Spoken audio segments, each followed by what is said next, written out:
Human trafficking, defined as illegal trade of human, most commonly for the purpose of sexual slavery and forced labor, currently claims an estimated 24.9 million victims worldwide, and the Global Slavery Index estimates that 8 million trafficking victims live within India's borders. In 2016, there were 8,132 human trafficking cases reported in India, a 20% increase from 2015, and there were 23,117 people rescued from the human trafficking system. Of the people rescued, 60% were children, women, and girls, accounted for 55%. 33% were trafficked for forced labor. While much of the global pervasiveness of human trafficking can be explained only by extreme poverty, political instability, and war, the causes of human trafficking in India are more nuanced. Causes of human trafficking in India. The causes of human trafficking in India can be explained in part by gender-based discrimination, responsible for the deaths of approximately 239,000 girls under the age of 5 in India each year. Gender-based discrimination is a cultural norms in India, as sons are considered more useful to the family than daughters. This heavily patriarchal society leaves girls with limited access to education, leading to gender gaps in both literacy rates and financial earning potentials. According to the 2011 census, the literacy rate was 82% for men and 65% for women. And according to the 2013 census, men were paid 25% more than a woman. As a result of gender-based discrimination, the sex ratio in India is greatly skewed because there are far more men in India than young women. Bride trafficking, or the illegal sale of women for the purpose of marriage, is becoming more prevalent in India. In the more rural northern states, where the sex ratio is worse than the national average, bride trafficking has become a norm. More than 90% of married women in these northern states have been sold from other states, some as many as 3 times. Often, first becoming brides are preteens.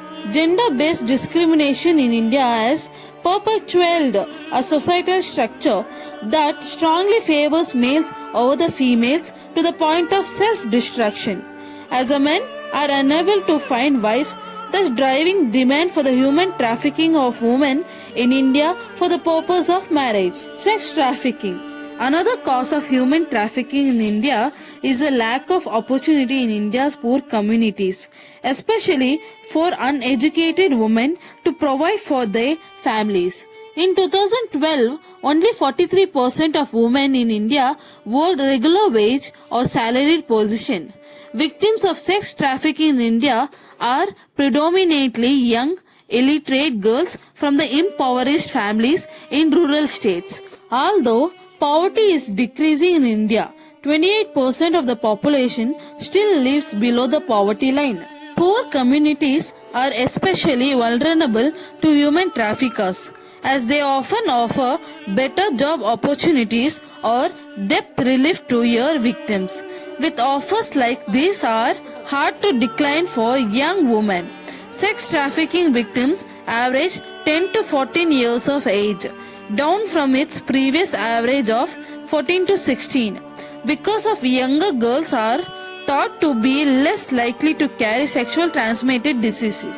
Forced labor. The cause of male trafficking in India is primarily tied with forced or bonded labor.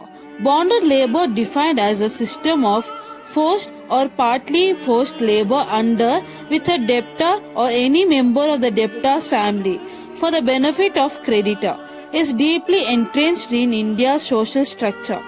While bonded labor was abolished in India in 1976, many industries who rely on bonded labor schemes for their workforces have turned to the human trafficking trade for workers in their spinning mills, granite quarries, and brick kilns. Like the bride and sex trafficking trade, forced labor traffics recruit victims from poor and rural areas of India, promising lump sum payment at the end of their contracts. Workers are meagerly compensated for their labor, and terrible working conditions provoke illness that leads to wage advances and loans that keep the worker in lifelong debt to the contractors. Solutions. The government of India has been making strides to address this human trafficking problem by highlighting its border security, increasing its budget for aid to trafficking victims, and drafting an anti-trafficking bill. In February 2018, the Union Cabinet passed the Trafficking in Persons Bill to be voted on by Parliament. If passed, the bill would criminalize aggravated forms of trafficking and establish a National Anti-Trafficking Bureau along with locally stationed anti-trafficking units.